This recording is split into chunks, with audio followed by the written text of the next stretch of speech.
whom alone cometh all counsel, wisdom, and understanding.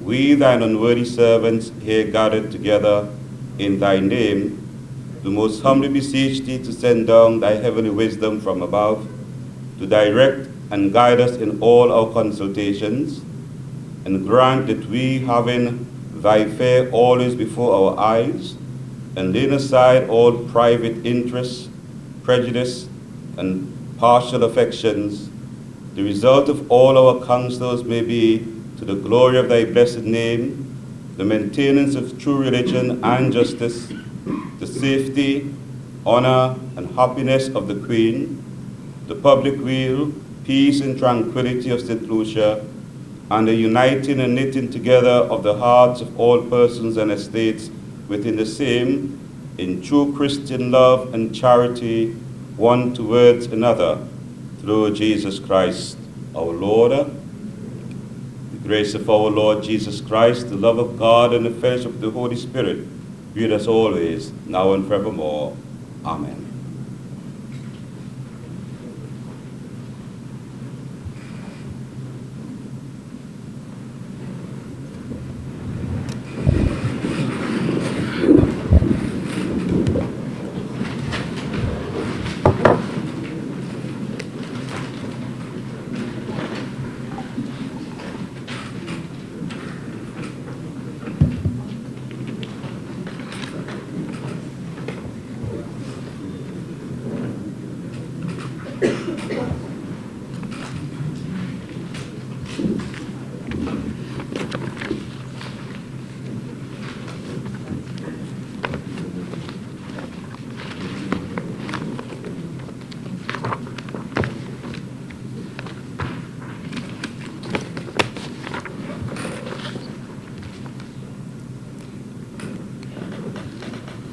Honorable members, let me apologize to all for the late start of the session, and that was or is due to some technical difficulties.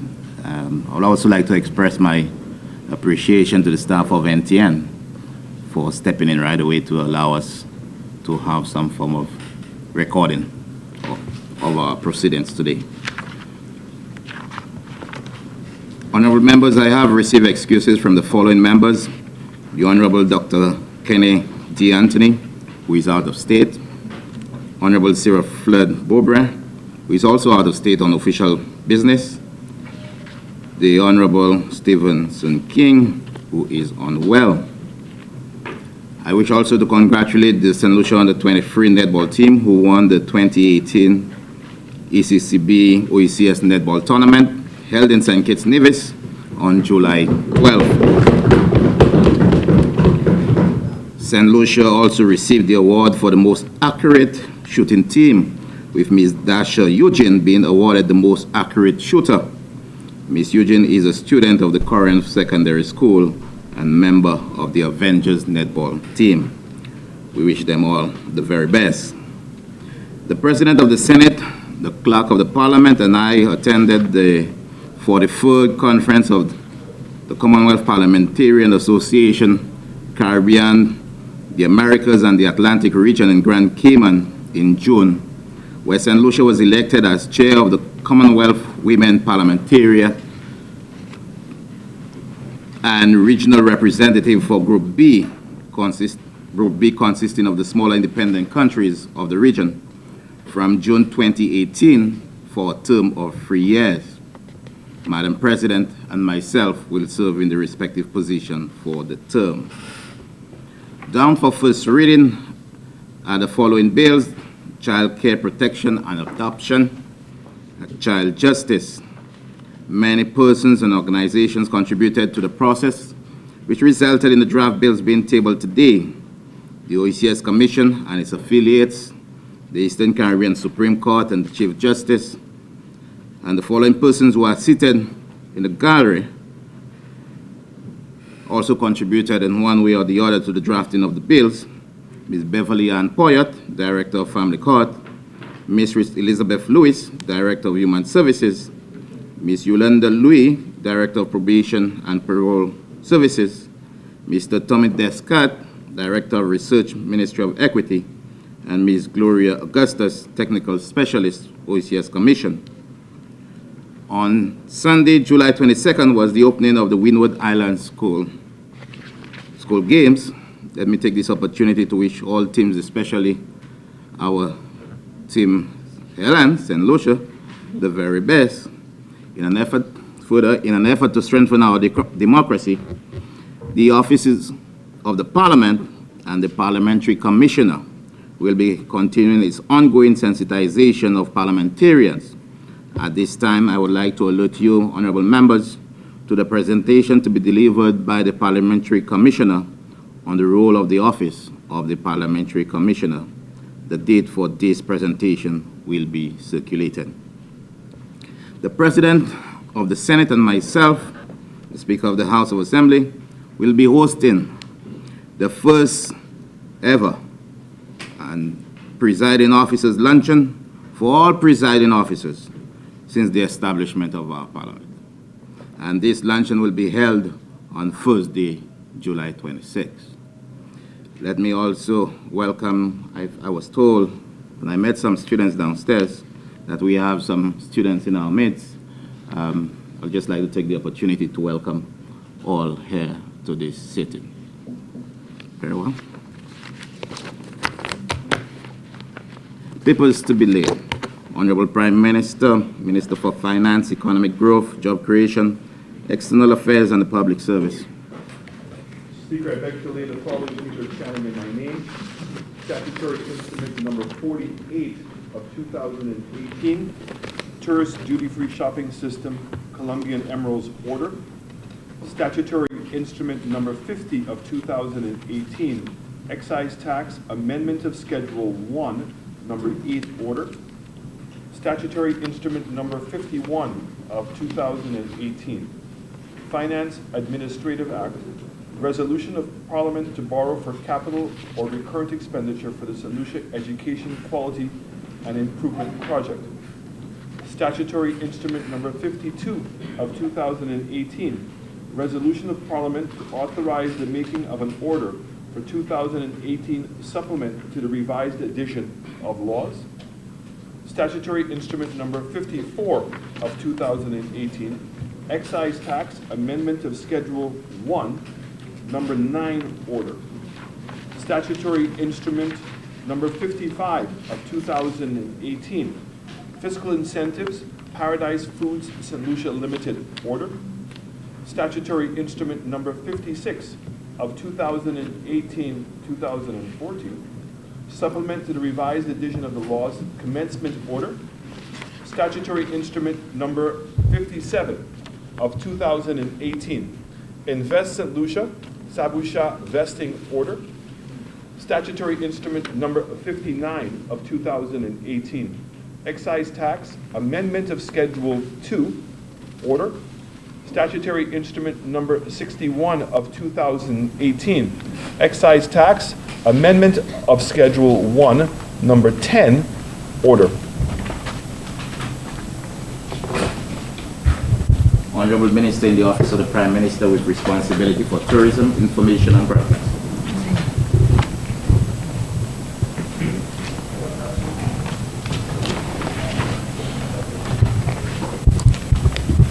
Mr. Speaker, I beg to lay the following papers laying in my name. Statutory Instrument Number 58 of 2018, Computer Misact Commencement Order.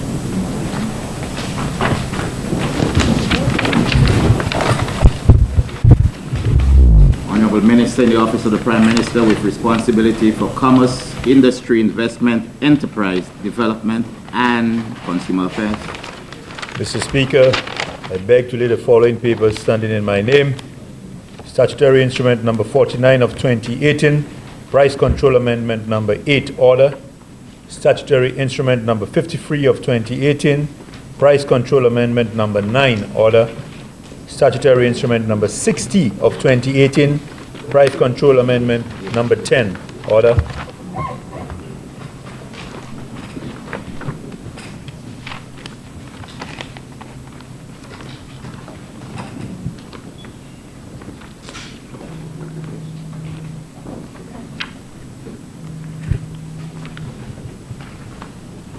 Bills. Honorable Prime Minister and Minister for Finance, Economic Growth, Job Creation, External Affairs, and the Public Service. Mr. Speaker, I beg to move for the first reading of a bill shortly entitled Immigration Amendment. Immigration Amendment. Honorable Prime Minister. Mr. Speaker, I beg to move to the suspension of Standing Order number 48-2 to allow the bill to go through its remaining stages at this sitting. Honorable members, the question is that Standing Order number 48-2 be suspended in order to allow the Honorable Minister to proceed with the remaining stages of the bill at this sitting. I now put the question. As many as are of that opinion, say aye. Aye. As many as are of a contrary opinion, say no. I think the ayes have it. The ayes have it. Leave is granted. Proceed, Honorable Prime Minister. Mr. Speaker, the bill for consideration is the Immigration Amendment. My apologies. Mr. Speaker, I beg to move for a second reading of the bill shortly entitled Immigration Amendment. The bill for consideration is the Immigration Amendment Bill. The purpose of the bill is to amend the Immigration Act, Cap 76 of the Revised Laws of St. Lucia of 1957. Clause 1 of the bill sets out the short title. Clause 2 of the bill sets out the interpretation section.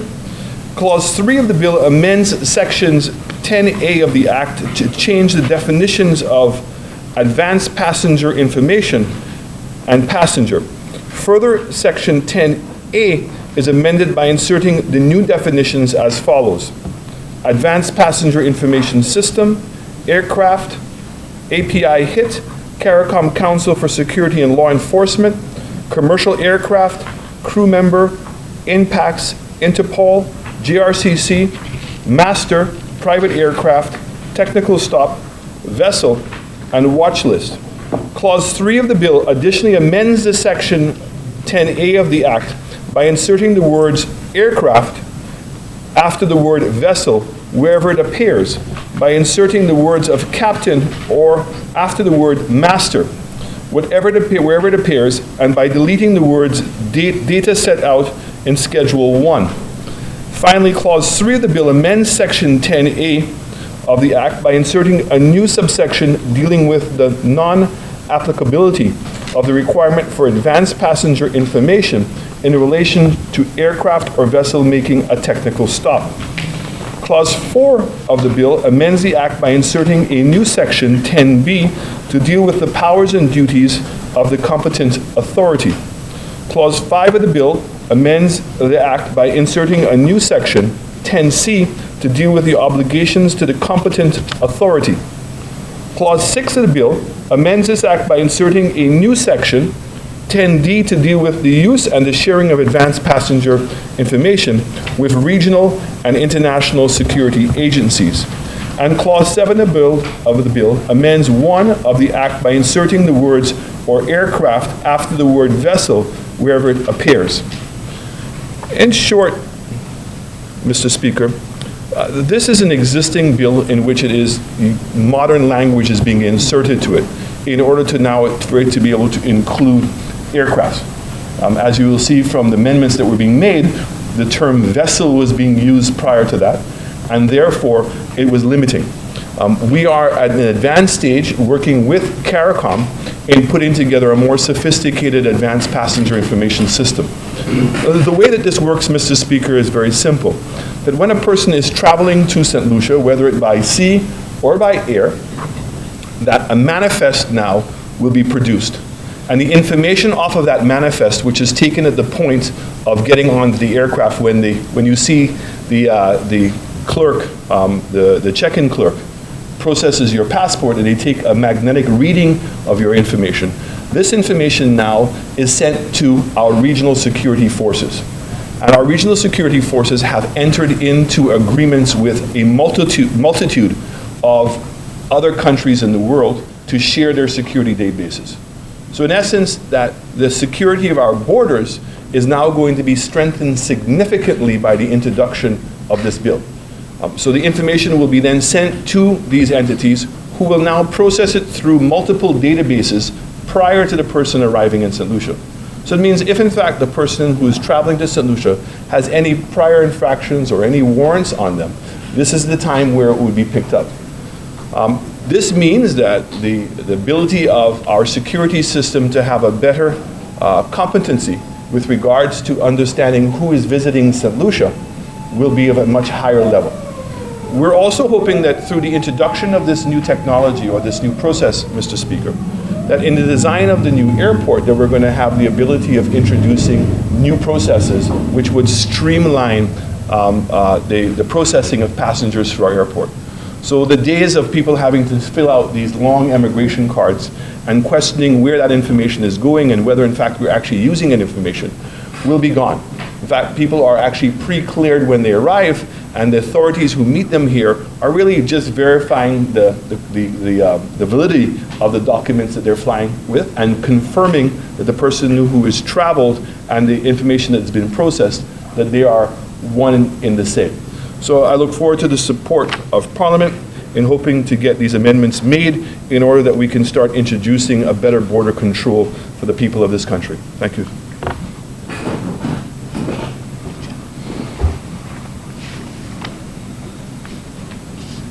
Honourable members, the question is that the Immigration Amendment Bill be read a second time. Honourable Member for Castries South.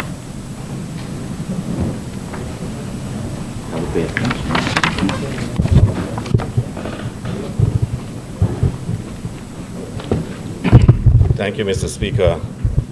Mr. Speaker, I rise to express support for the amendments which have been proposed to the Immigration Act.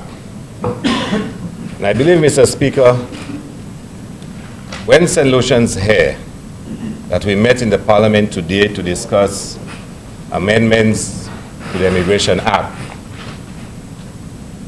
I'm sure no one would be surprised that there is an elephant in the room which we would all love to hear more about.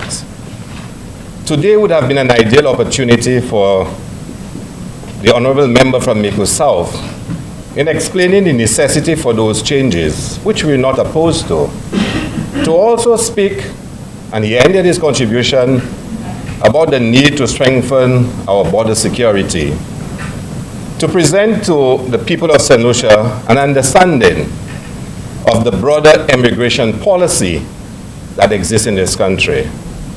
After all, the Act in many ways provide the mechanisms and the various procedures and requirements to ensure that our country borders are protected and that the people who enter St. Lucia in a broader context are persons that we consider desirable and not any persona non grata. So, Mr. Speaker, I was hoping this morning to have heard something about what appears to have been a recent decision by the Cabinet of St. Lucia in relation to immigration, in relation to the broader policy of immigration in this country. And we would have learned, circulated in the public domain, of a Cabinet conclusion which imposed visa restrictions on Venezuelan nationals. And the most interesting thing about this Cabinet conclusion was the most bizarre decision to exempt all Chinese nationals from requiring visas to enter St. Lucia. I think it is a responsible thing to do. If we are going to tell St. Lucians we're making amendments to the Immigration Act, which sets the basic framework within which people enter this country, I think it is a responsibility owed to the citizens of St. Lucia that something be said, some explanation be given as to why, one, Venezuelans now require visas to enter St. Lucia. And let me say a few words on this, Mr. Speaker. I think Venezuela has been a historical friend of St. Lucia. Ever since I was a child, I remember the Venezuelan president. In fact, I read somewhere in the archives that the first state car given to St. Lucia, to our then Premier John Compton was actually a used car given by the Venezuelan president to St. Lucia. And Venezuela has always been a friend to St. Lucia. In good times, we could have relied on Venezuela to provide support and always be willing to assist St. Lucia. Venezuela has also gone through bad times, just like we have gone through bad times. And the government has taken a particular posture, which is bewildering at times and sometimes confusing, maybe even to themselves, as to exactly what is the relationship with Venezuela and what is motivating our foreign policy stand in relation to Venezuela. And we've heard a lot in the last few months about Venezuela. We've heard a lot from the United States and other countries about Venezuela. And our country has now taken a decision to impose visa restrictions on a country that historically has always been a very close friend of St. Lucia and supporter of St. Lucia. And I think if we are discussing in Parliament today immigration, it would have been ideal for there to be some statement explaining why it has become necessary for Venezuelans to require visas to come to St. Lucia. And the second point, Mr. Speaker, that of Chinese nationals. And this is what I find most bizarre, that the government has decided that Chinese nationals do not require visas to come to St. Lucia. They're actually, from the document I saw and I read, and the Prime Minister and member for Microsoft can always stand and contest the validity of those documents, as has done in the past in this honorable chamber. There were actually no conditions set for the entry of Chinese to St. Lucia. The document said that Cabinet took into consideration the geostrategic, geopolitical, economic, and national security interests of St. Lucia before deciding to allow almost 2 billion people carte blanche right to enter St. Lucia. Almost, I mean, you can take away a couple million, 100 millions, but it's almost 2 billion persons. And we need to ask the question, why? What is the imperative? What is the raison d'etre for this government to decide that there will be absolutely no restrictions on Chinese to enter St. Lucia? What is motivating it? One could have understood if the government said Chinese come in on business or for touristic reasons, have 1 week. You get a tourist visa on arrival, you pay 25 US and you get a tourist visa. And you can allow you to stay for a week or for 10 days. It does not say that. It says they can come to St. Lucia with no visa, whether to stay or to visit, whatever. There are absolutely no limitations. What is the motivation for it? But we also need to ask the question. We do not have diplomatic relations with mainland China. And you want to ask the question, is this an exemption only for Chinese on Taiwan? Or is it for any Chinese? The document does not clarify that. Is it for nationals of Taiwan? Or is it for nationals of mainland China? It says Chinese, and we need explanations because these are the questions that have been asked. And if we're going to discuss immigration today, maybe we should get a statement from the government as to the thinking behind it. Because, Mr. Speaker, from my own knowledge, from international politics, from diplomacy, countries usually engage in a discussion to put in place visa exemption agreements. You have bilateral arrangements with a country, bilateral relations with a country. You negotiate visa exemption arrangements, and there's a reciprocal understanding. I exempt your nationals, you exempt my nationals. But we don't have diplomatic relations with mainland China. And I need to ask the question, are we also exempt from having visas to go to mainland China? Are we exempt? Can St. Lucians board a plane and go to mainland China? Because we have announced that Chinese no longer require visas to come to St. Lucia. And I'm saying, I am prepared to listen to the government giving an explanation. I'm prepared to listen to the government justifying why such a decision was taken. Because I believe all St. Lucians are reflecting on the necessity for such a decision. And all St. Lucians are trying to understand what is the rationale behind it. And I think, Mr. Speaker, St. Lucians expect us in this honorable house to ask the questions that I'm asking. So before the debate ends, Mr. Speaker, I would really appreciate if the member for Mico South can explain to St. Lucians the rationale, the thinking behind imposing visa restrictions on Venezuela, a longtime friend of St. Lucia, and offering all Chinese nationals all over the world the right to enter St. Lucia with no visas, absolutely no restrictions and no conditions imposed upon them. Thank you very much, Mr. Speaker.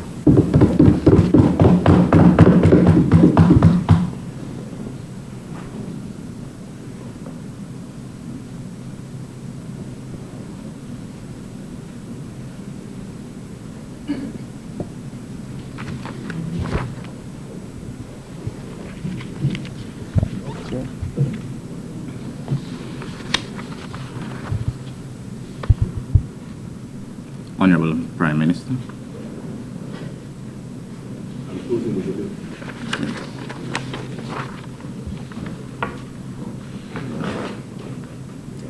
Mr. Speaker, I always listen with interest and intent, and interested and clearly in wanting to try to understand the intent sometimes of the opposition's interjection. And you know, I always become very concerned when I see something starting off, Mr. Speaker, as being very flattering, and that they came here and they're very happy to support the bill, and then becomes the all too often but on the issue. We came here to discuss an immigration bill. If the government wanted to amplify its position on recent pronouncements, it will do so accordingly. I want to say, Mr. Speaker, though, that first of all, the opposition continues to jump on information and phrase it in a way that suits their argument. So you would have thought maybe by their reaction to documents that they had have never heard these things before, had never done any of these things before. And so if the document says about staying in St. Lucia and being in transit in St. Lucia, it is exactly what it is. Any Chinese citizen that is coming in transit to St. Lucia on his way to St. Vincent or to Grenada or to any of the surrounding islands is free to do so without a visa. Secondly, if a Chinese citizen wants to come to St. Lucia on vacation, they are free to come here without a visa. The member from Castries South spoke about 2 billion potential people. Is that the reality? Can he point to any example in this region of countries that have relationships, diplomatic relationships with China, who actually have spent $3.5 billion in investment? Most recent one being Bahama Mahar. Are they receiving 2 billion Chinese passengers? How much is the number of people that are ultimately coming through? And isn't there any mechanism for a Chinese citizen to fly non-stop to St. Lucia? So in fact, many of the Chinese who are coming to St. Lucia, some of them, most of them, all of them, have to either go through Europe or have to go through the United States of America or through Canada in order to be able to get to St. Lucia. So from a security risk perspective, the security is reduced dramatically. The second thing is that they're here on vacation, like everybody else.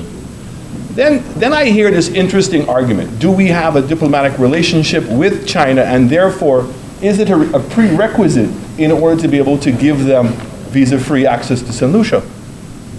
Well, we have visa-free access for Canadians. Do St. Lucians get to go to Canada visa-free?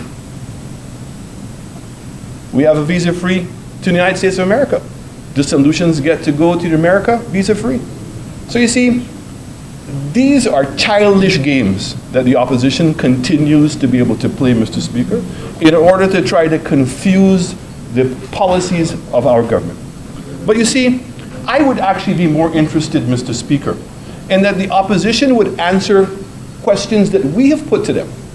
How is it that when we came into government, and a government that had proposed that it was so interested in the security and the national interest of the people of St. Lucia, that there was no Coast Guard boats working, that the forensic lab was closed, that there was no DPP. Where were all these things, Mr. Speaker? We talk about that we're interested. We're talking about that we're interested in the security of the people of St. Lucia. Where was it? Where was it? The forensic lab was the forensic lab closed? The answer to the question is the forensic lab was closed, Mr. Speaker. Mr. Speaker, I'm going to sit down in hopes that I can speak in silence, especially given that audio difficulties we're having today.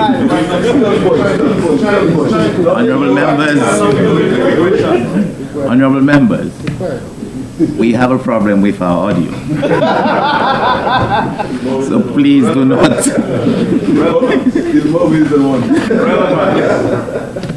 Continue, Honorable. You know, Mr. Speaker, it was very, very interesting. When the opposition was sitting there talking their nonsense, I saw everybody. Honorable Prime Minister. Honorable Prime Minister. Honorable Prime Minister.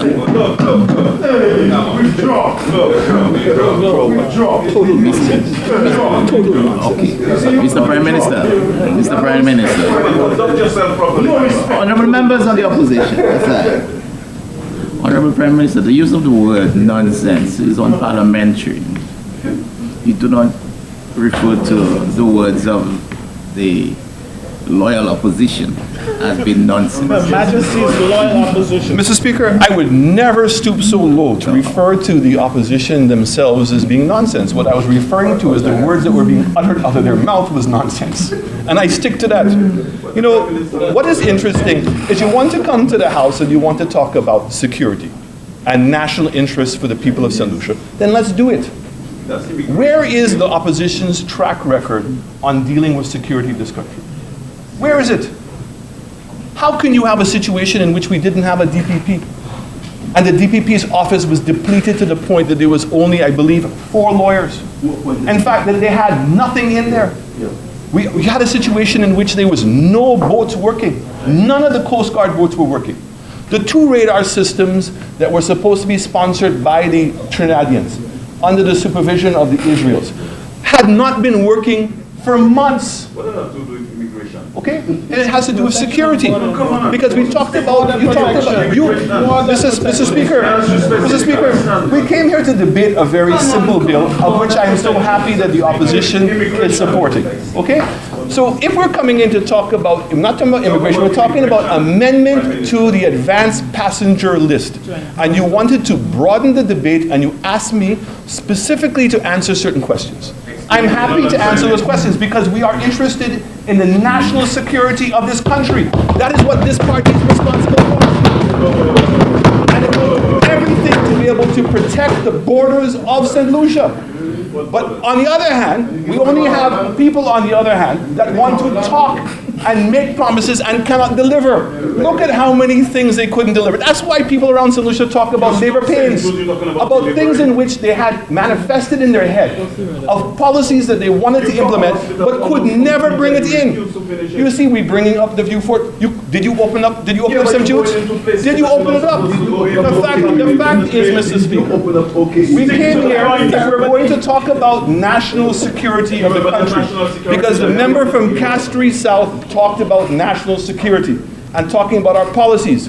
I've answered his question, okay, as it pertains to the Chinese. In terms of the Chinese, that we do not believe that we're exposing St. Lucians from a security perspective in any way. The Chinese people who are allowed to come here on vacation or on a short stay to St. Lucia, which is well articulated in the laws of St. Lucia. The members on the opposite side also suggested that because we don't have a diplomatic relationship with China, that they're confused as to why we would have a visa regime. And I'm saying, okay, if the prerequisite is that we're only going to give visas to countries in which they're going to reciprocate giving us visa-free access, why is it we're allowing Americans to come to St. Lucia when America does not allow St. Lucians to go to the States with a visa-free? But having a diplomatic status has nothing to do with it. You made the point, the member from Castries South made the point that we should have negotiated on a position of reciprocity. Where is it? So if you can now justify the fact that you're allowing American citizens to come to St. Lucia without a visa, But the U.S. has not reciprocated, nor has Canada. The Canadians have not. So now we hear, because we have a U.S. visitor market of people coming to vacation in St. Lucia, you have a situation now in which I believe that China is the second largest economy in the world. When you go throughout Europe, the fastest growing tourism sector of the whole world are Chinese traveling around. The whole world is allowing Chinese to come and visit their countries. Okay? So why would St. Lucia do that? Why would St. Lucia not open up its doors in order to allow Chinese to visit St. Lucia, in order to come here on vacation?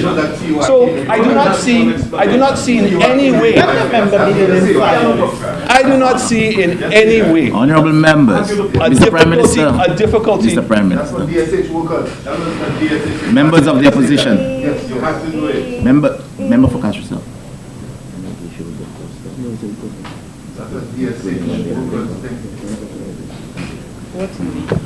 Continue, Honorable Prime Minister. At the end of the day, the members on the opposite side know the big difference. They know the big difference between a visa for coming to stay and a visa that's required for people to come and work in St. Lucia. They are two very separate things. So while they want to read and interpret things that they want to, the fact is that this government today is more committed to the national security of St. Lucians than any time in history. And in fact, evidence would show, Mr. Speaker, that the members on the opposite side that participated in the government actually were the worst that they ever did that. So when we talk about Venezuela, Mr. Speaker, I do not want to get into a lot of details. We have repeatedly said here that we have a very good relationship with the Venezuelan government. We consider them brothers, we consider them patriots, we consider and grateful to the support not only that they have given to St. Lucia, but the support that they've given to our other colleague sister states. It does not mean, Mr. Speaker, that because if your friend is doing something wrong, that you ought to just stay in silence. And that is why St. Lucia has taken the position to join the Lima Group. And I'd like to say that there are many other states in CARICOM who have also joined and signed on to the Lima Group. The issue with regards to visas for Jamaica, Barbados, Belize, Guyana. Want me to keep going? Yes. That's okay. All right? So all we're saying, Mr. Speaker, is on the principle of national security interest, that we have been working in collaboration with the Venezuelan government in order to ensure that we can secure our borders. Yes. Let us remind ourselves that we are only 6 hours away by a fast boat to Venezuela. We have seen a growing situation in which Venezuelans have been migrating from Venezuela. And many of those Venezuelans who have been leaving Venezuela have been either going and getting drugs or arms in order to bring with them when they leave, because they have no cash. And what they're doing is selling those drugs and selling those arms that when they re-migrate in order to be able to establish themselves, that they have some initial funds. St. Lucia does not have the resources, Mr. Speaker, in order to deal with that situation once they arrive in St. Lucia. And therefore, we are working with the Venezuelan government, and we're also working with the regional forces in order to ensure that we can secure the boundaries of St. Lucia, and that we could try to reduce on the number of gang killings that have taken place. Last year, we had a record number of killings, 60, of which my government feels incredibly bad about and is concerned about. And the fact is, of the 60 killings, 40 of them were gang-related and drug-related. And when we see now the implication as to where those drugs and those arms are coming from, Venezuela has been very high on the list. So we are now working in order to secure our borders to make it happen. No, Mr. Speaker, the reason that was not said. The reason You know that was said. The reason, Mr. Speaker, Let's not be mischievous. the reason, Mr. Speaker, that the Honorable members, Mr. Prime Minister, Mr. Prime Minister. Honorable members. Member for Castro South. They have a vested interest in the acts coming in. Don't worry about it. Honorable members, the honorable member. Now I Please. understand. Now I understand. That's what you say. Honorable Leader of the Opposition, I am, honorable members, I am struggling here because we have audio issues. No, we don't. We do have audio issues. The Honorable Prime Minister can Which statement? We have audio issues. Who said that? Who said that? honorable members, honorable members, honorable members, honorable members, honorable members, You don't know what you gentle people.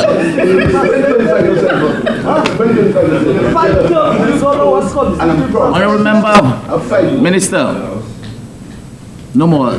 Let's remain silent for a moment.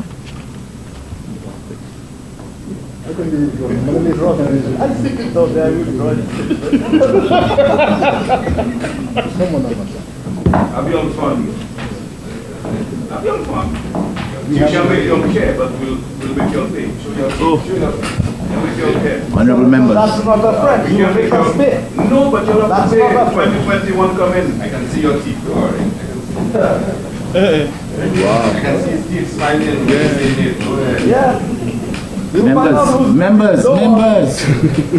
Honorable Minister, it's not because we had this technical issue, but you must understand with the system that we have. Well, the one that we had prior to today was not picking up off the cuff statement made by persons sitting away from the mic being used. It was not being used. I am not sure what's the status now. So this is the cross talk. I wanted to stop. The mic does cause the problem. The Prime Minister may be on a platform when you're so I bring the mic. Okay, very well. Now, the information I have, because of the system we're using this morning, it is recording everything. So that means everything is going to the record. Honorable Minister, I would like you to just stand and withdraw your statement. Thank you very much. And as well as member for Castro South, I would like you to withdraw that statement. Full stop. Which statement? Oh, I know we had a lot of calypso this year. Honorable member, I would like you to withdraw your statement, please. Castro South is Minister. Minister, I would like you to withdraw your statement, please. What statement? You do not want me to repeat it. Withdraw it, please. Minister, please stand and withdraw the statement. That's all I would like you to do, because I would like to knock it off. No, I'm not withdrawing. Then, Minister, if you're not going to withdraw, I would ask that you leave the house, please. Live in the house. I'm not withdrawing the statement. I'm sitting there, I'm talking, you're telling me about withdraw statement.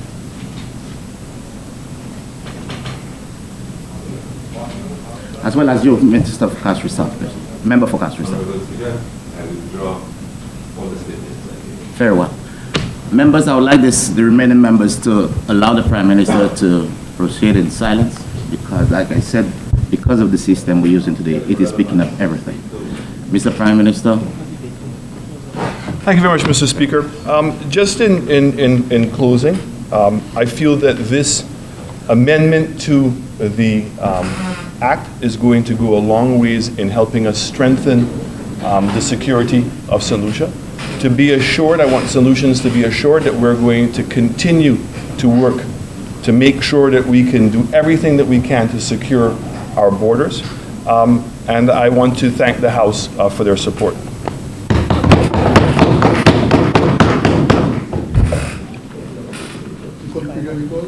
Honorable members, the question is that the Immigration Amendment Bill be read a second time. I now put a question. As many as are of that opinion say aye. Aye. As many as of a contrary opinion say no. I think the ayes have it. The ayes have it. An act to amend the Immigration Act, Chapter 76 of the revised laws of St. Lucia, 1957.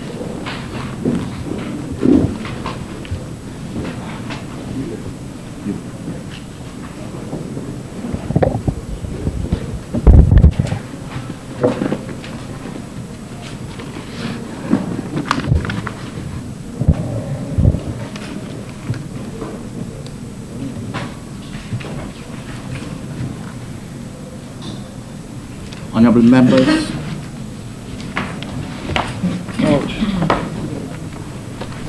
we shall proceed with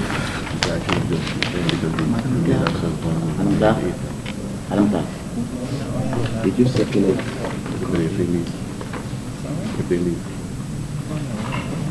We did?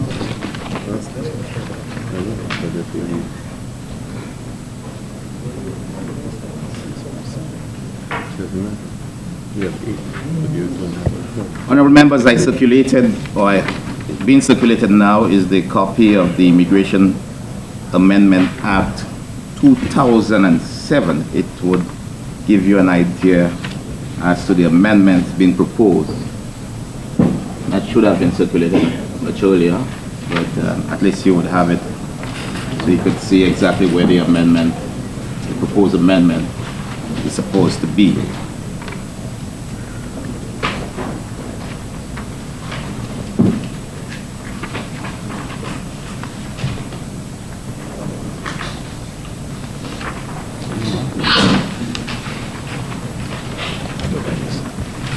So we shall now go through the bill by clause.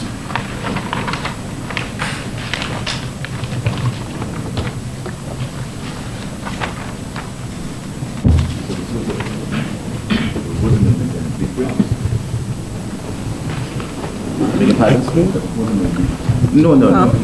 This is the act being amended, so you see exactly where the amendment being done.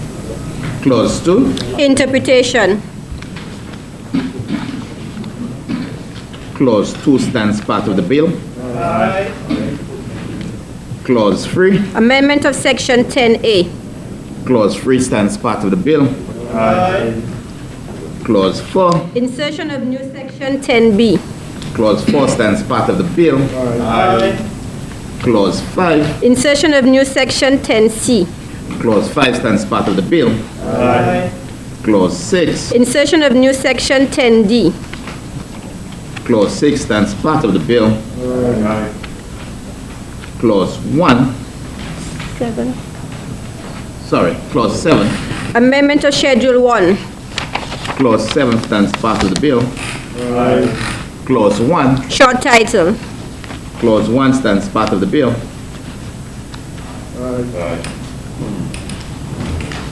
Honorable members, the question is that the committee rises and the bill be reported. I now put the question. As many as are of that opinion say aye. Aye. As many as are of contrary opinion say no. I think the ayes have it. The ayes have it.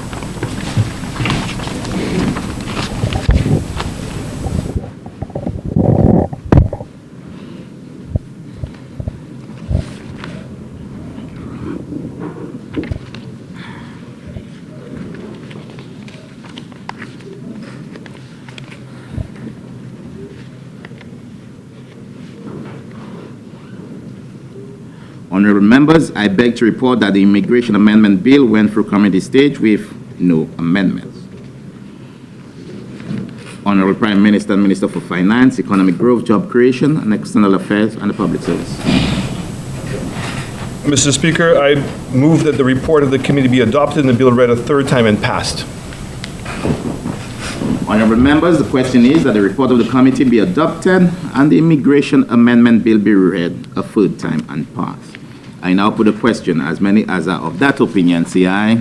Aye. As many as are of a contrary opinion say no. I think the ayes have it. The ayes have it.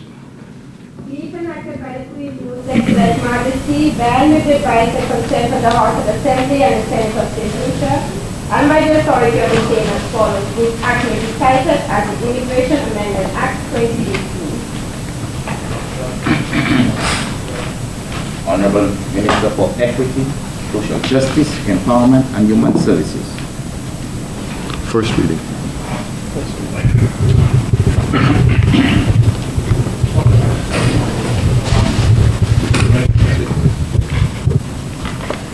Thank you, Mr. Speaker. Mr. Speaker, I wish to present for first reading a bill shortly entitled Child Care Protection and Adoption. Child Care Protection and Adoption. Honorable Minister for Equity, Social Justice, Empowerment, and Human Services. Mr. Speaker, I wish to move that the bill be presented for second reading in the next or subsequent sitting of this Honorable House. The Honorable Minister for Equity, Social Justice, Empowerment, and Human Services. Mr. Speaker, I wish to present for first reading a bill shortly entitled Child Justice. Child Justice. Honorable Minister for Equity, Social Justice, Empowerment, and Human Services. Mr. Speaker, I also wish to move that this bill be presented for second reading at a next or subsequent sitting of this Honorable House.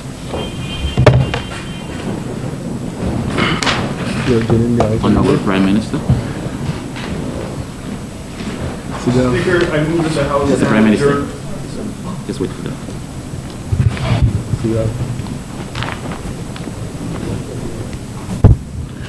Mr. Speaker, I move that the House stand adjourned sine die. Honorable members, the question is that this House do stand adjourned sine die. I now put a question. As many as are of that opinion say aye. Aye. As many as are of a contrary opinion say no. I think the ayes have it. The ayes have it. Sitting adjourned.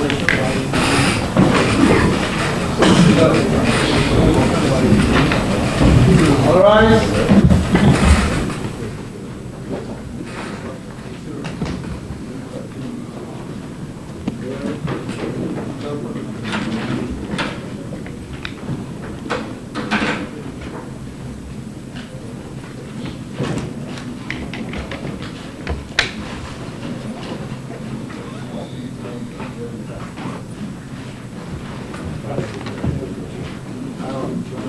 That's right.